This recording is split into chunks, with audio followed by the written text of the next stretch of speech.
কোথাও না কোথাও সন্দেহের আমরা যেটা প্রকাশ করেছিলাম, পীড়িতার মা বাবা যে সন্দেশ প্রকাশ করেছিল, জানি না সিবিআই কি করবে, তাদের সেই কথাটাই সত্য হচ্ছে।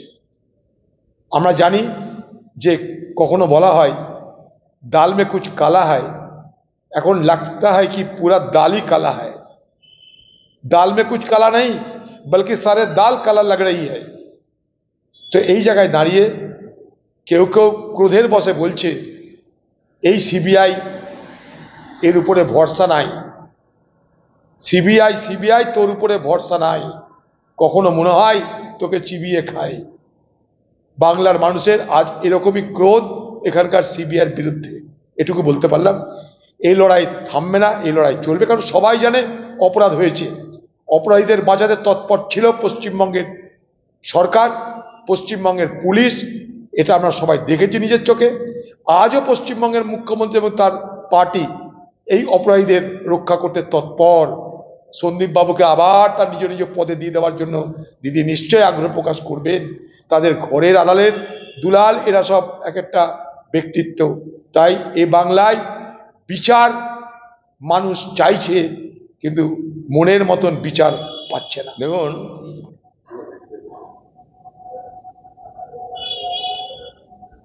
পশ্চিমবঙ্গের মুখ্যমন্ত্রী, পশ্চিমবঙ্গের সেদিনের পুলিশ কমিশনার, তারা কিন্তু বলেছিল যে আরও আসামি আছে, 7 দিনের মধ্যে তাদেরকে আমরা গ্রেপ্তার করে ফেলব।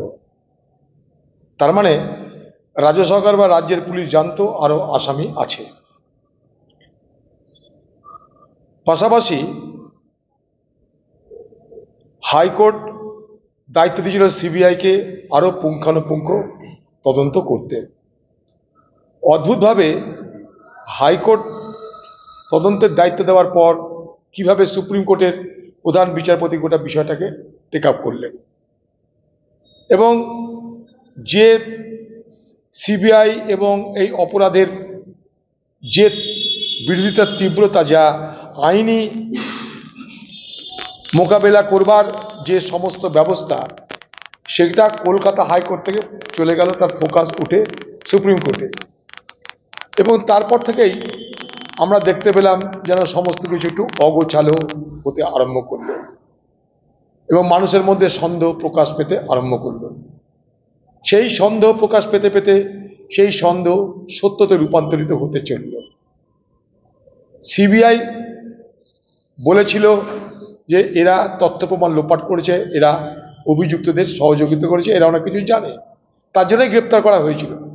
আমরা সবাই জানি যে স্ট্যাচুটরি যে পিরিয়ড, অর্থাৎ একটা আসামিকে ধরার পর যে 90 দিনের যে সময়টা, তার মধ্যে যদি চার্জশিট জমা না দেওয়া হয় তাহলে সে জামিন পেতে পারে, জানি আমরা। কিন্তু সিবিআই যদি মনে করত চার্জশিটে তাদেরকে অভিযোগ, যেহেতু তারা করেছিল সিবিআই অফিসাররা, যেহেতু সিবিআইয়ের পক্ষ থেকে অভিযোগ করা হয়েছিল, তাই আজকে যে যখন সাপ্লিমেন্টারি চার্জশিটের কথা বলছে, তখন এটা করা যেতে পারত যে চার্জশিটে তাদের নাম রেখে তারপরে সাপ্লিমেন্টারি চার্জশিট তারা পরে প্রডিউস করতে পারত বা জমা দিতে পারত। গোটা ঘটনা দেখে এটা নিশ্চয়ই বুঝতে আমাদের অসুবিধা হচ্ছে না কি কোনো না কোনোভাবেই কেন্দ্রের এজেন্সির সঙ্গে রাজ্যের এজেন্সির একটা সমঝোতা হয়েছে। রাজ্য পুলিশ চেয়েছিল তাদের নিজস্ব পুলিশ কনস্টেবল বা পুলিশের ওসিকে বাঁচাতে, তার জন্য তারা যতদূর যেতে চেয়েছিল। রাজনৈতিক সম্পর্ক আমরা দেখলাম, এখানে গৃহমন্ত্রী এলো, পীড়িতার বাড়ি গেল না। স্বাভাবিকভাবেই কোথাও না কোথাও সন্দেহের আমরা যেটা প্রকাশ করেছিলাম, পীড়িতার মা বাবা যে সন্দেশ প্রকাশ করেছিল, জানি না সিবিআই কি করবে, তাদের সেই কথাটাই সত্য হচ্ছে। আমরা জানি যে কখনো বলা হয় दाल में कुछ काला है, এখন लगता है कि पूरा दाल ही काला है। दाल में कुछ काला नहीं बल्कि सारे दाल काला लग रही है। তো এই জায়গায় দাঁড়িয়ে কেউ কেউ ক্রোধের বশে বলছে এই সিবিআই এর উপরে ভরসা নাই, সিবিআই তোর উপরে ভরসা নাই, কখনো মনে হয় তোকে চিবিয়ে খায়। বাংলার মানুষের আজ এরকমই ক্রোধ এখানকার সিবিআইয়ের বিরুদ্ধে, এটুকু বলতে পারলাম। এই লড়াই থামবে না, এই লড়াই চলবে, কারণ সবাই জানে অপরাধ হয়েছে। অপরাধীদের বাঁচাতে তৎপর ছিল পশ্চিমবঙ্গের সরকার, পশ্চিমবঙ্গের পুলিশ, এটা আমরা সবাই দেখেছি নিজের চোখে। আজও পশ্চিমবঙ্গের মুখ্যমন্ত্রী এবং তার পার্টি এই অপরাধীদের রক্ষা করতে তৎপর। সন্দীপ বাবুকে আবার তার নিজ নিজ পদে দিয়ে দেওয়ার জন্য দিদি নিশ্চয়ই আগ্রহ প্রকাশ করবেন।